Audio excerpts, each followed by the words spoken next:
Assalamualaikum warahmatullahi wabarakatuh. Salam sejahtera bagi kita semua. Bertemu lagi dengan saya Anis. Kali ini kita akan membahas materi kerajinan bahan lunak prakarya kelas 7. Sebelum masuk ke inti materi, silahkan klik tombol subscribe, like, dan komen, serta share ke semua teman kalian agar video ini bermanfaat bagi banyak orang. Anak, mari kita mulai membahas materi tentang kerajinan bahan limbah lunak. Antisipasi terjadinya dampak lingkungan akibat limbah seperti bencana banjir, pencemaran air, dan pencemaran udara membutuhkan sebuah keahlian. Kita sebagai generasi yang mencintai tanah air dan bangsa sudah tentu harus peduli terhadap problematika seputar limbah ini. Sudah banyak penelitian yang dilakukan oleh masyarakat dalam rangka pengolahan limbah secara baik. Contohnya, penelitian limbah cair yang telah menghasilkan biogas sebagai bahan bakar kendaraan bermotor. Kemudian, penelitian tentang limbah di pusat penelitian tersebut telah banyak menghasilkan temuan-temuan yang baru guna memperbaiki dampak lingkungan. Saking banyaknya limbah yang berada di lingkungan sekitar kita, masyarakat pun tidak kehabisan akal dalam mengolah limbah tersebut, membuat karya kerajinan yang mungkin menjadi alternatif solusi dari permasalahan tersebut. Selain dapat mengurangi limbah di lingkungan sekitar, kerajinan dapat menjadi aset budaya bangsa yang dapat menambah devisa negara. Dan kini kerajinan berfungsi juga sebagai hiasan baik interior maupun eksterior. Anak-anak, tahukah kalian bahwa limbah terdiri dari beberapa kelompok? Sebelum masuk ke klasifikasi limbah, mari kita pelajari dulu apa itu pengertian kerajinan bahan limbah lunak dan prinsip kerajinan bahan limbah lunak. Jadi, limbah lunak adalah mengacu pada kata sifat lunak, yaitu limbah yang bersifat lembut, empuk, dan mudah dibentuk.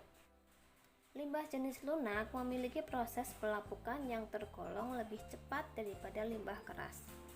Kerajinan bahan lunak merupakan produk kerajinan yang menggunakan bahan dasar yang bersifat lunak.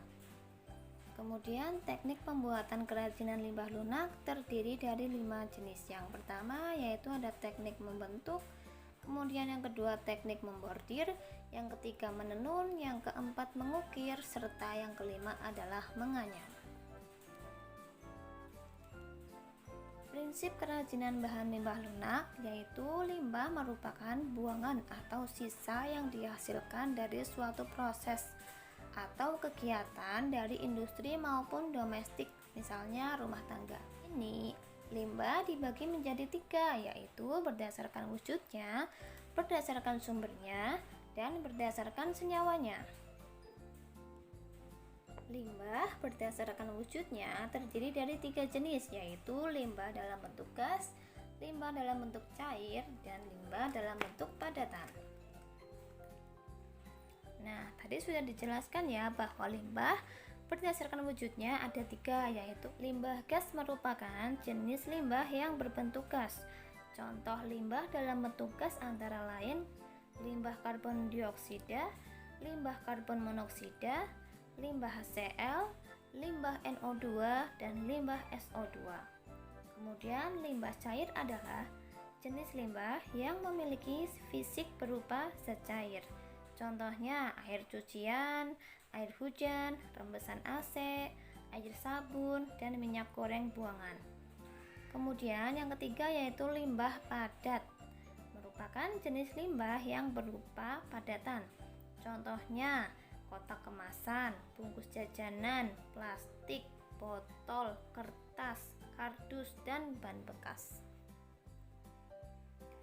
Sedangkan klasifikasi limbah berdasarkan sumbernya ada 4, yaitu limbah pertanian, yaitu limbah yang ditimbulkan karena kegiatan pertanian. Kemudian yang kedua limbah industri, merupakan limbah yang dihasilkan oleh pembuangan kegiatan industri.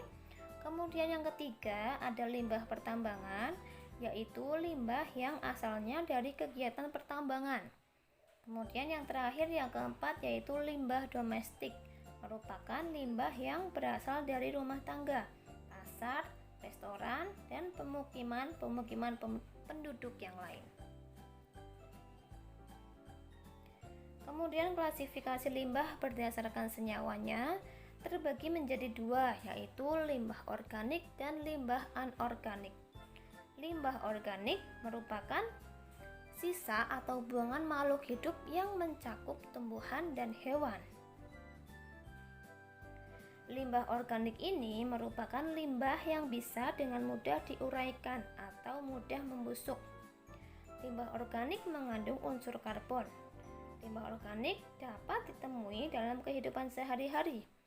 Contohnya sisa-sisa makanan, dedaunan, kotoran manusia, kulit telur, kulit pohon, kotoran hewan, sisa sayuran di dapur, dan tulang hewan. Kemudian limbah anorganik adalah limbah atau sampah yang tidak bisa diuraikan kembali oleh dekomposer atau bakteri. Limbah anorganik ini adalah jenis limbah yang sangat sulit atau bahkan tidak bisa untuk diuraikan atau tidak bisa untuk membusuk. Limbah anorganik ini tidak mengandung unsur karbon. Contoh limbah anorganik yaitu sisa sabun cuci, sampah plastik, sampah kain, limbah pabrik, limbah minyak, sampah botol plastik, dan sampah logam. Nah, selesai pembahasan kita kali ini tentang pengertian, kerajinan bahan lunak, dan klasifikasi limbah. Terima kasih sudah menyimak materi hari ini, semoga bisa bermanfaat untuk kita semua. Jangan lupa simak video selanjutnya dari channel Anis. Assalamualaikum warahmatullahi wabarakatuh.